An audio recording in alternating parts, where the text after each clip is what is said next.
I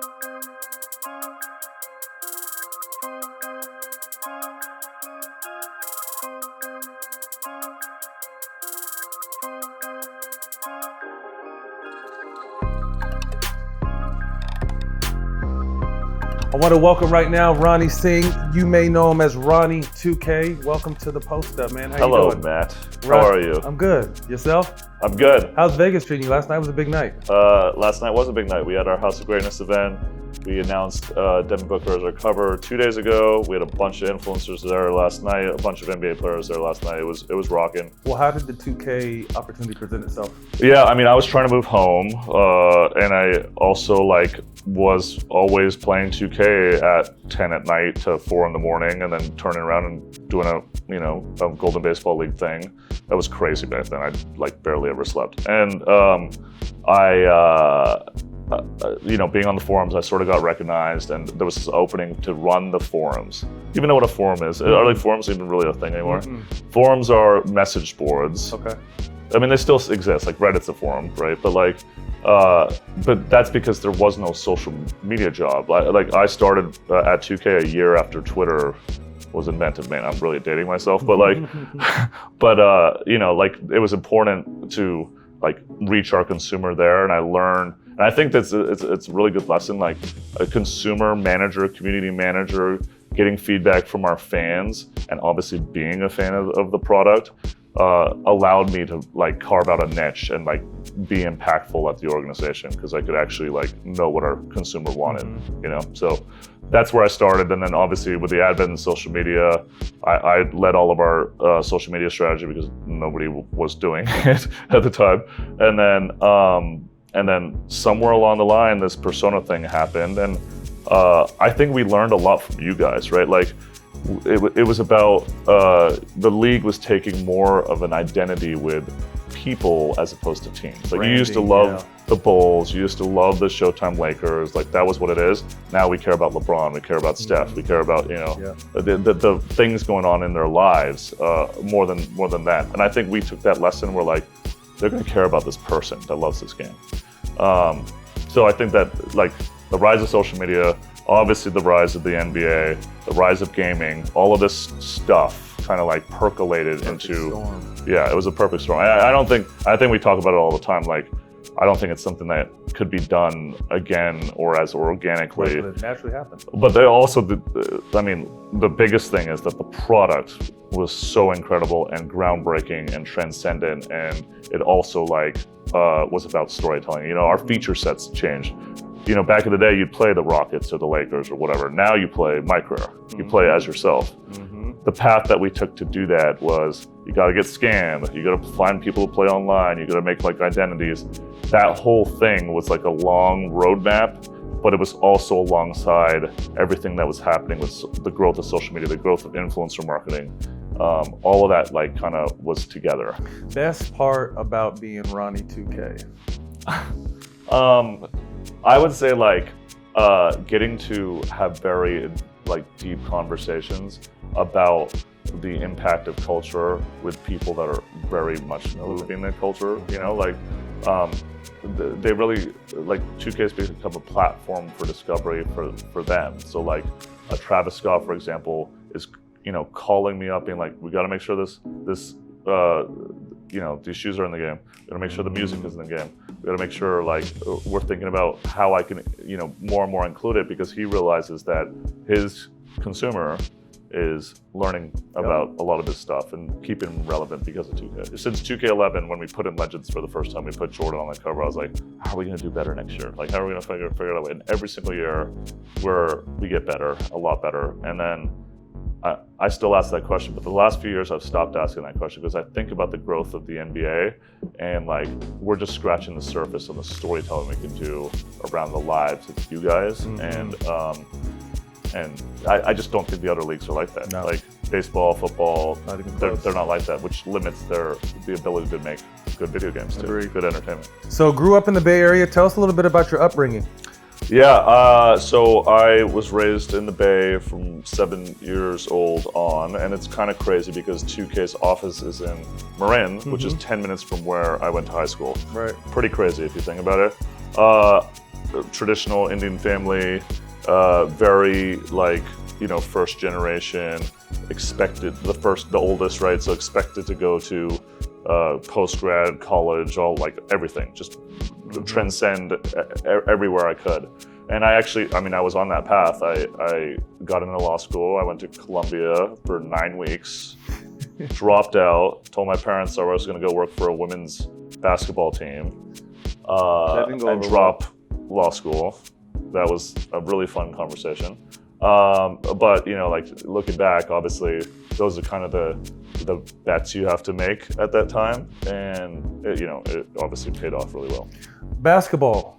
You play a little bit in college? I did. Talk to us about that. UCSD, right? UC San Diego. I actually tore my meniscus my second year. And I was pretty realistic. I was like, I'm not great. I'm not going to be one of the top 450 players in the world. So I was practical about it, but I loved playing. And then, like after I tore my meniscus, I went and coached kids, and I found a lot of joy in that. I think that kind of led to some of the decisions to work for actual teams before the 2K opportunity arose. Well, talk to us a little bit about that, because you got into the space playing and then you got a chance to work for a few teams. Talk to us about those teams and what that opportunity taught you. Yeah, so the first team that I worked for was the San Diego Siege. They were like the summer outlet for the WNBA. And then after that, my big break was working for this team called the San Diego Surf Dogs.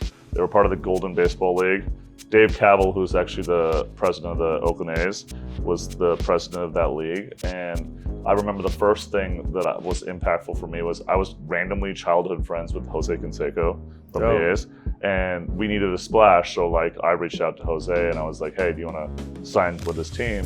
And he did, but then he found out we had a team in Long Beach and his daughter lived in Long Beach. He's like, can you trade me? I'm like, dude, I just signed you. I spent like 2 months, like literally 4 days in. So then we had a homestand with that team coming in. And so sort of vindictively, I went to Bonds that night and I bought a bunch of grape juice boxes and stickers of his face. And we just did this all night and then gave it as a game day promo. The relevance to that is this was in the height of the juiced thing. It was right when that was happening. And it like got picked up by SportsCenter and it was like all over the internet. And that was my first like viral kind of grassroots marketing campaign before social media, before any of that. And so I think that taught me a lot. Now, obviously, with so many great young players in the league, how did you guys to come up with Devin Booker, who's one of my favorites? But I mean, you guys have everyone to literally choose from. How did Dev become the one? He's so underrated. It's weird, right? Like people were surprised. I think like the kerfuffle at the end of the playoffs, that random weird loss, that was strange. We do this process early. Like there's a lot that goes into the whole cover thing. Talk to us about it though, because I'm sure everyone. Yeah, I mean, like it's not a million people that decided. It's a very small collection at 2K, but it's obviously we're setting our tone for the marketing early and what the game features are going to be early. And so like we need to find somebody that's going to connect to what we're actually doing in the game. And so in Devin's case, like he won the ESPN Players Tournament a few years ago. So it made sense for us to be like, this guy is the best 2K gamer that there is. He needs to be on the cover. I mean, if we're actually saying it's the year of greatness, he needs to be on the cover. Not to mention they were the 1 seed at the time. They were up like 12 games on the West. Like they were crushing it. They'd earned it. I'd showed him on the cover in March, which tells you how early we are picking the covers. Everybody's like, oh, it's July. They just picked the cover yesterday. That's not actually months, how it works. Right. Yeah, we got to get ready with retail. We got to get ready with signage. We got to get ready with so many things. And that, but the fan sees it as like, oh yeah, Devin Booker cover. He didn't win the championship, but he's a cover star. It doesn't work that way. Right. But we believe in him. We believe in that trajectory, and we think he's going to have an amazing next year. Absolutely, one of the young, and he's got that Mamba mentality. Yeah, and that's why I love Book. Definitely. Do you recall off top? Obviously, a lot of numbers, a lot of features. Any player that made the highest jump within the season? Do you recall who that was? The season. Well, I remember the year that Tatum, Lonzo. No, it was Tatum, Mitchell, and Simmons, Ben. Okay. The three of them had amazing rookie years. So like they jumped almost to 90 from like, What their mid rookie rating 70s. was. I'm sure there's somebody that's been like, I mean, Giannis started as a 58. What is he in this game? I mean, he's like mid 90s. I don't know exactly, but like he's somewhere in the mid 90s. But that progression, right? But that's really, I mean, to your credit, that's really been the trajectory and the growth of his career. Yeah. Because when he started, 100%. he was skinny, not really doing much, and he's become the man of the game. Yeah. So Otherwise, one of those 13 teams that missed on him would have drafted him. realistic. Well, man, I appreciate you, man. Thanks for stopping by. Welcome back to the Post Up, brought to you by the MBPA. We got the one and only God Shammgod. Welcome to the Post Up, man. How you doing? Man, I appreciate you. Summer League 2022, man. How's it going out here for you guys? I mean, it's going good. We got a good group of young guys, and we just working and come here to play hard, try to be the hardest playing team, the most unselfish team. That's it. As someone who played in Summer League, what has it been like? What kind of advice can you give some of these younger guys? Because odds are, unfortunately, 97% of these guys won't be on an NBA roster next year. But what kind of stuff can you tell them to encourage them, motivate them, and let them know this is your chance? Yeah, it's just, I talked to them about just playing hard, playing for the team, playing for their family, not to be selfish, because as you know, guys in this position, it's the little things that count. The way you rim run, the way you play defense, the way you box out, the way you talk on defense. The players that's here now, besides the ones that got drafted real high, are people that's just going to be assets and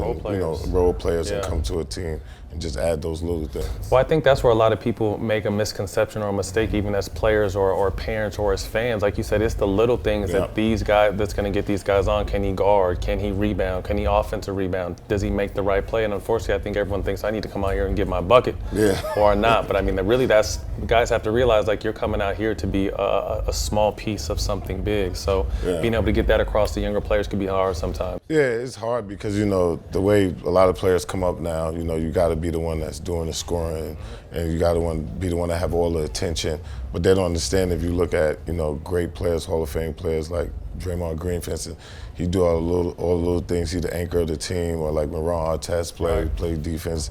Even yourself when you play, do all the little things, and you make a lot of money. You have a great career, and it's the same effect, and hopefully you win rings. Take us back to your summer league. This is what 90. That was 97. 97 was your summer. Ooh, that was a long time. 25 years ago. Take us back to your summer league experience. I remember I played with the Wizards and. Summer League, it was like a big hype because the move just came out, and everybody wanted to see me dribble, and it was kind of hard. It was good, but it was kind of hard at the same time because the move caught so much traction. That's all people wanted to see me do. That's it. So if I didn't do that, everybody was like, "Yo, why he's not doing the move? Why he's not doing this? He's not doing." Everybody wanted to see me dribble. I remember, growing up, looking up to people like Gary Payton. And we played against the Sonics, for people who know, Sonics, Super Sonics was the team in the NBA. And I remember I played against Gary Payton. He's picking me up full court. He's like, "Yeah, you're supposed to be this dribbler. Let me see you do this dribble. Right, yeah. Let me see you do these dribble moves and things like that." And it was a great feeling. And, RIP to one of my close friends, Kobe Bryant. We played the Lakers, and I remember on the top of the key, I was telling, I forgot the guy that was guarding him. I was like, "He gonna right the left cross, he gonna right the left cross." And that's before Ben Wallace was the fro. And he came down the lane, right? That was that one? Ooh. That was the right lane. And I was right there on the right side. I'm like, you told him what he was going to do. Yeah, I'm like, push up, because I know, because we've been working on that move like way before I got to the NBA. That's dope. And he did the right left cross and came down. Everybody know, because they see it on NBA TV from time to time, the spectacular dunk he had down the middle on Ben Wallace. That was nasty. That was my summer leagues, transition. So you got a big project coming out, Point Gods, boardroom Showtime collaboration. We were fortunate enough to have you on All the Smoke not too long ago, and I was just impressed and wanted to give you your flowers because although you didn't have the long historical NBA career, your name rings bells and you're in a historical, an amazing project that you are, but like I said, your name is still talked about. So tell me how special this project is for you and to be a part of it, and who else is in the story. Yeah, like for me, number one, it's special because, I'm in there with Mark Jackson. For a lot of people that don't know, I grew up watching Mark Jackson as a kid to find out later that he was my cousin. You know what I'm saying? Damn. So my blood cousin. So that's an amazing thing. And then Kenny Smith practically raised me. His brother used to teach me how to play basketball when I played with the Aim High program. And then, of course, everybody know, if you come from New York City, especially in my era, when me and Stephon was growing up, Rafe Austin was growing up, and they all undocumented, we looked up to Kenny Anderson so much, Legal Weapon 3. I remember we wanted to walk, chew gum, everything like Kenny Anderson. And then, if you're a historian, Pearl Washington, the late, great Pearl Washington, growing up, watching him playing, street tournaments. I remember he had a Pac-Man chain that the coach bought him, and he bought it to him because he said he used to eat up all his opponents, from the Pac-Man video game. So for me to be a part of this is a great honor, and a great test to, the fans and the people that believe in me. Because like you said, I didn't have this long stint that I wanted to have an NBA. And for me to have an impact is more than humbling for me, because I get to live in my, like I told you before, in my inspiration every day.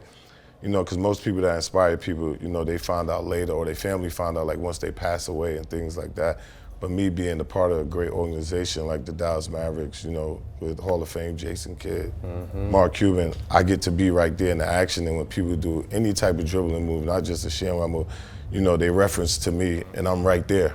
Which is an amazing thing, because if I wasn't there, it probably wouldn't be so much as it is now. Right. But now that I'm there and I'm able to teach, whether it's big man, whether it's guards, whether it's shooting guards, because people think you gotta have all these fancy moves. That's the biggest misconception. You just gotta have, just can't turn the ball over and get ripped. It's a lot of people. Yeah, get to your spots, create space, create plays for other people. So, I just learned, over the years, because, whether it's dribbling, whether it's showing Kobe Bryant how to dribble, to showing Kevin Garnett how to dribble in the McDonald's All-American game. Just shows different variations. What, in your opinion, makes New York point guards different from any other point guards in the world? I think because only thing we have is basketball. And I tell people that, they say the concrete jungle. When I grew up, people wasn't playing baseball, football, soccer, none of that, which is popular. If you go to these other states, people are playing, they're playing everything. I played everything, football, baseball, basketball, track. And then the culture is so much of a part of everything in New York City.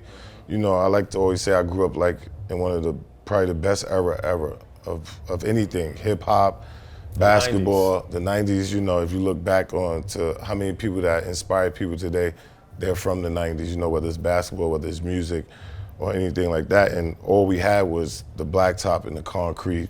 And that's one thing you never had to pay for. Like now you got kids, they got to pay for gym time, they got to do that. When you're in the park, you don't have to pay for no time, you just have to show up. And you always played against older people, so it teaches you that hunger and that toughness. And I think that's the kind of difference from from then to now. Nice.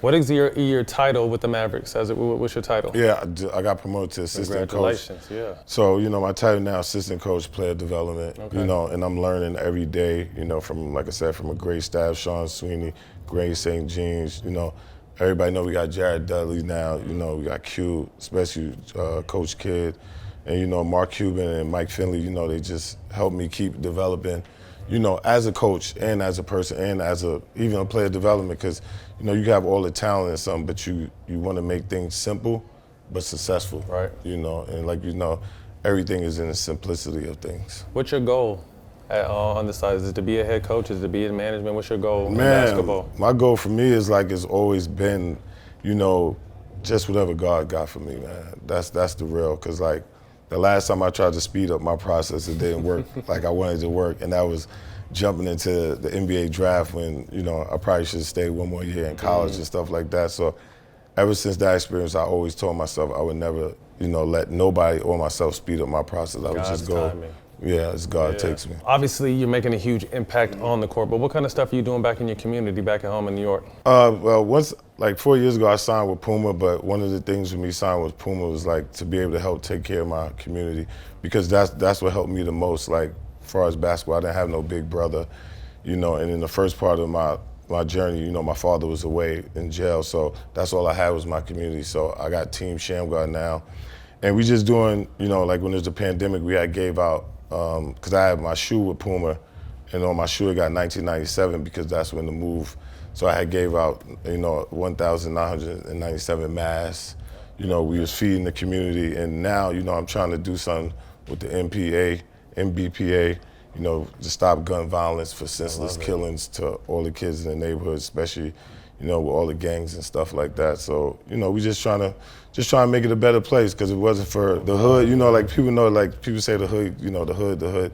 When I was growing up, I had people in the hood that made sure I was straight. Right. So I want to be that person to show them that even though I only played 20 games in the NBA, that you could be more. And, for me, the most thing I always wanted to do is just inspire people. Right. And for me to be going through all this and, with the point guards coming out, I think everything is going as planned. Well, I'm going to talk to MB. Let me know if you need help. I'm definitely going to get out there. Nah, but for I sure. definitely need, I see this Puma package. You got the socks, the shoes. I'm going to send you my address after the interview. Boy out here looking Puma out. And that's the thing about Puma, because Puma's, not saying the other brands not, but like Puma is about the community. Right. It's not about how many sneakers they sold, things like that. Of course, they want to, sell and make money, but they're about community. They're about the lifestyle. They're about the culture, and that was the biggest deciding factor for me to have this partnership with them. Love it. Let's get to the Mavericks right now. Obviously, we're in the offseason right now. You guys lost Jaylen Brunson. Let's talk about that. Obviously, a big loss, but talk to us about what you learned about him and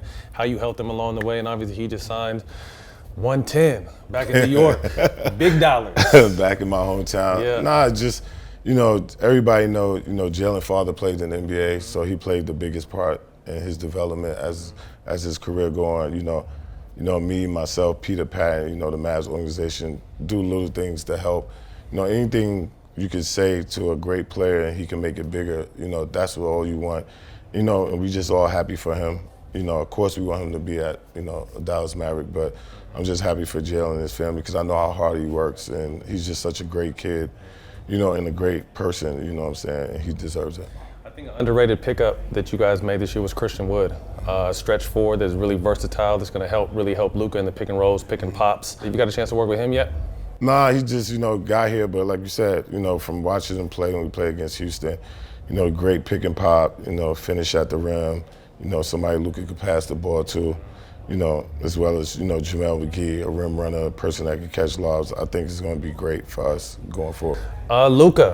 Luka's looking good. He just won the championship back in his country. But what I want to talk about, he looked slim, in shape. Is the NBA ready for a Luka this locked in mentally, and then also his body being on point too? Are they ready for that? Man, I hope not, because Luka's a don, man. Yes. Luka's a great player, a great person. He knows and understands, his capability and what he means to the Mavs and to the NBA. So, everything Luka is doing, he knows what he's getting ready for. And like I said, great players do great things, and they know when to step up. And he's just one of those once-in-a-lifetime players. Mm-hmm. So Western Conference Finals for you guys last year. So the next step is getting to the finals this year, right? Man, I hope, man. That's the plan. That's the plan, is to keep developing. Right. With anything, you want to keep going up. Right. So, sky's the limit, especially when you got a player like Luka Doncic and a coach like Jay Kidd and the GM like Nico and the owner like Mark Cuban. Sky's the limit. Mm-hmm.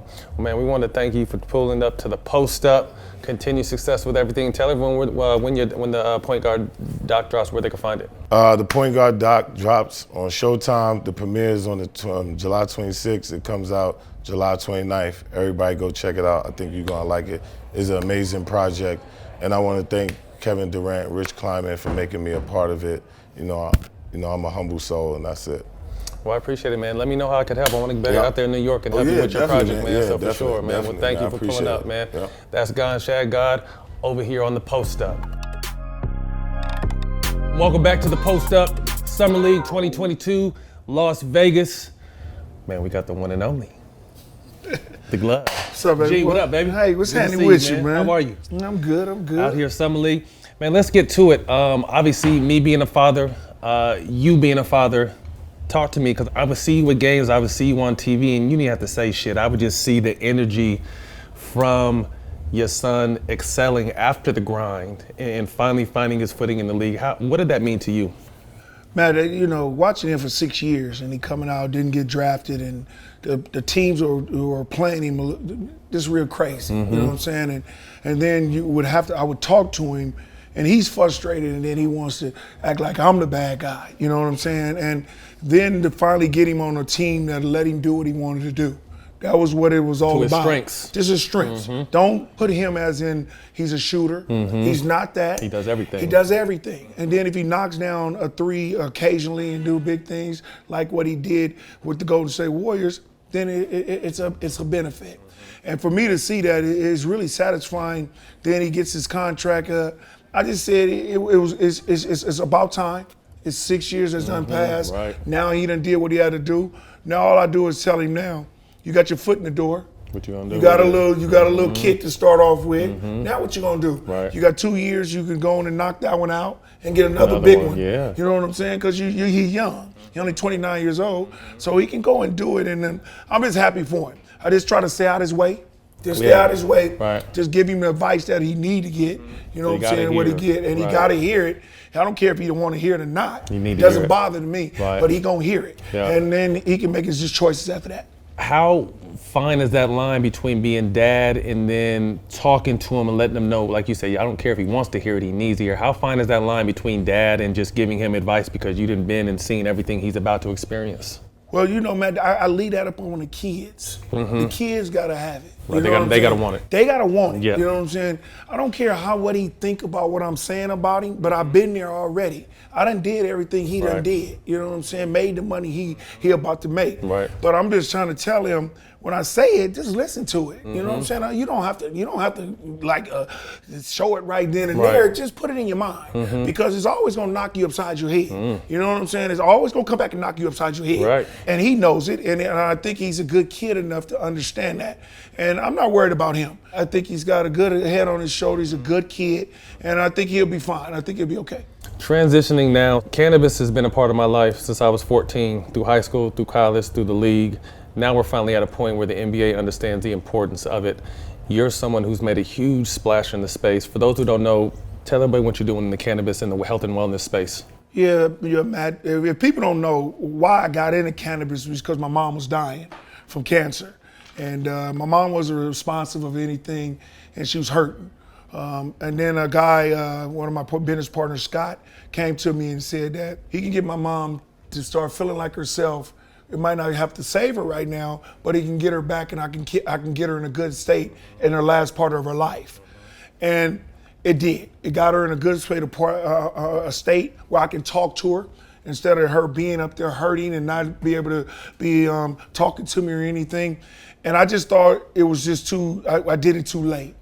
And then when I made a splash on it and we went to Cookies, and Cookies came to me with Burner and wanted me to have a strand. Shout out Burner. Shout out to Burner. And they wanted me to have a strand, and the strand took off. You know, a guy like me coming up from Oakland, California, people just gravitate to me. It was a one in a lifetime that you can have a strand and it'd be so popular as mine. And it's more about mine. And now I'm everywhere now. I'm about to start a general principle thing that's called a GP. I'm starting my own line. I've already got the Payton's place that's in Boston. Me and Whoopi Goldberg, we're doing that in Arizona, Connecticut. We're doing it a lot of places. And now, next month, we're coming out with the glove. The glove is going to be really, really hype. It's going to smack you? It's going to smack you. It's going to smack you. It's going to lay you down. It's going to lay you down. And I wanted to lay people down, man, because that's what it's about. You know what I'm saying? And then I'm just thinking about retired players who are ailing.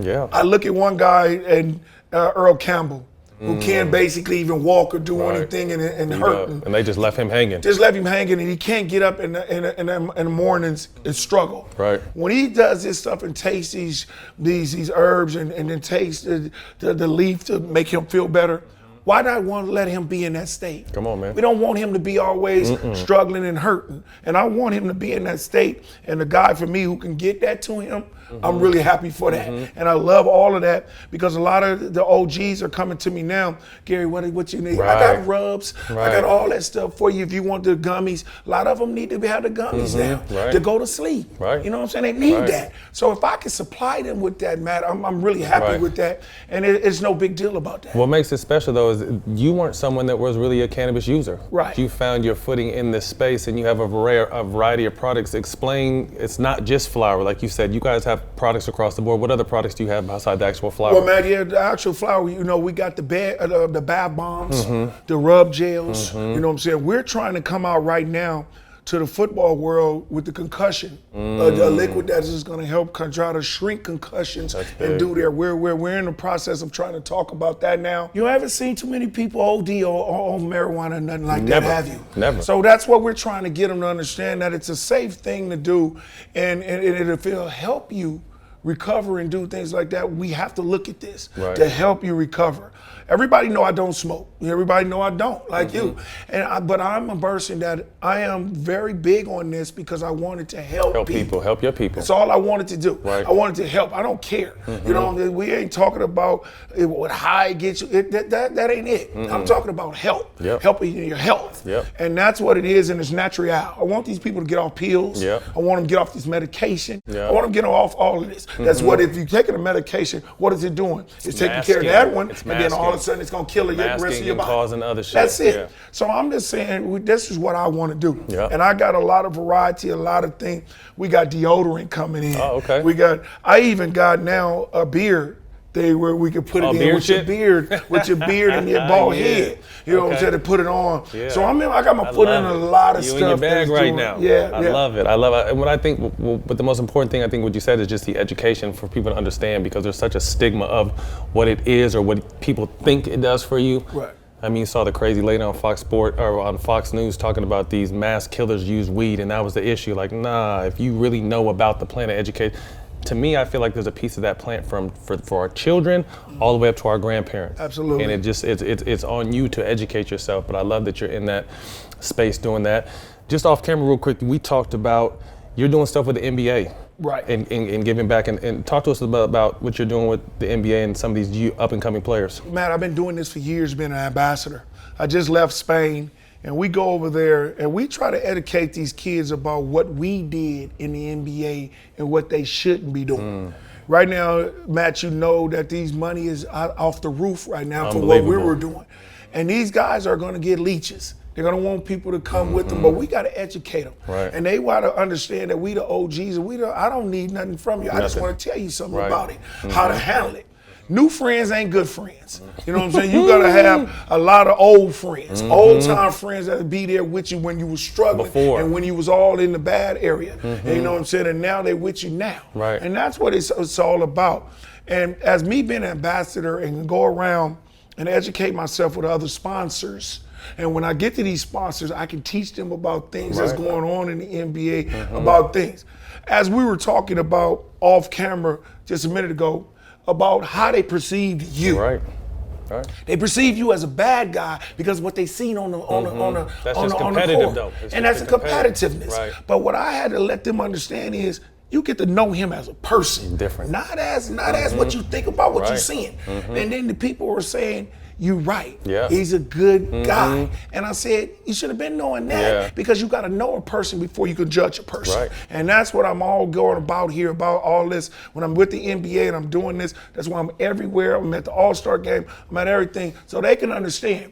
We can get to a lot of these kids better than they can. Better than they can. Well, that's my whole thing, because I think they've always had, and you remember even back in your day, they would have these old ass, with all due respect, people that didn't come from our walks of life trying to explain to us life. And I'm just like, you've never walked a day in our shoes, but for you to say something coming from Oakland, for me to say something coming from where I'm coming from, even though we may have these reputations that you think were too much on the court, we were able to relate and bridge that gap, and they want to hear what we have to say, and they're going to remember the shit we have to say that when they get in these crunches. So I think that's dope that you're doing that. Appreciate you putting in a good word for me, because we just talked, Michael, you're going to see this. I'm coming, man. We want to help because, like I said, I think there's so much we can give these young kids, because the one thing that we always talk about on our podcast is there's no vets no more. The average age is so young. You don't normally out the age, when I came in, there was 37, 38, 39-year-olds. Some played, some didn't, but they were just able to give these young players game on and off the court, pitfalls, helping you through shit. But that doesn't exist no more. The vets are like 32, 33 now. Right. Those are the old guys in the locker room. So I think it's important for us, now that we're not playing, but to be able to still get through to some of these kids, because we relate to them and they can relate to us much more than the older people that they have trying to talk to these kids. And Matt, you give a good point there, because when I came in the NBA in 1990, I had 8 people on my basketball team that had been in the league over 7 to 8 years already. Right. So I couldn't be one of them dudes that was a macho because they was gonna whoop my ass.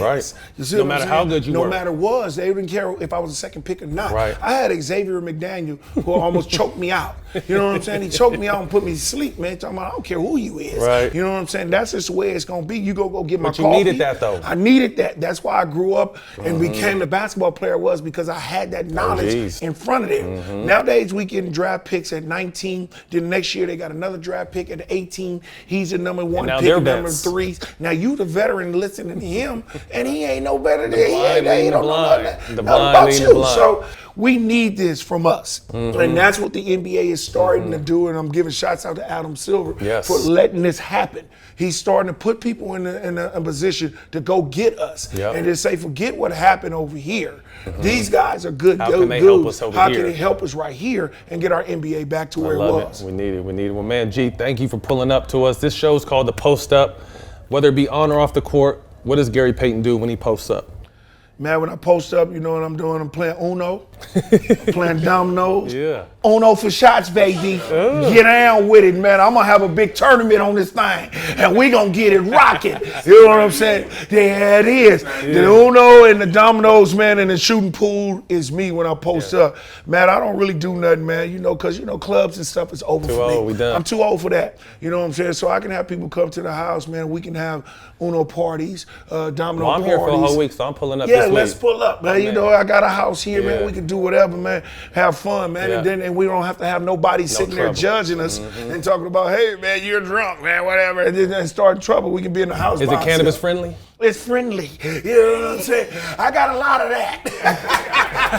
Yes, sir. Man, that's a wrap with the one and only Gary Payton, The Post Up, brought to you by the NBPA. We'll see y'all next time.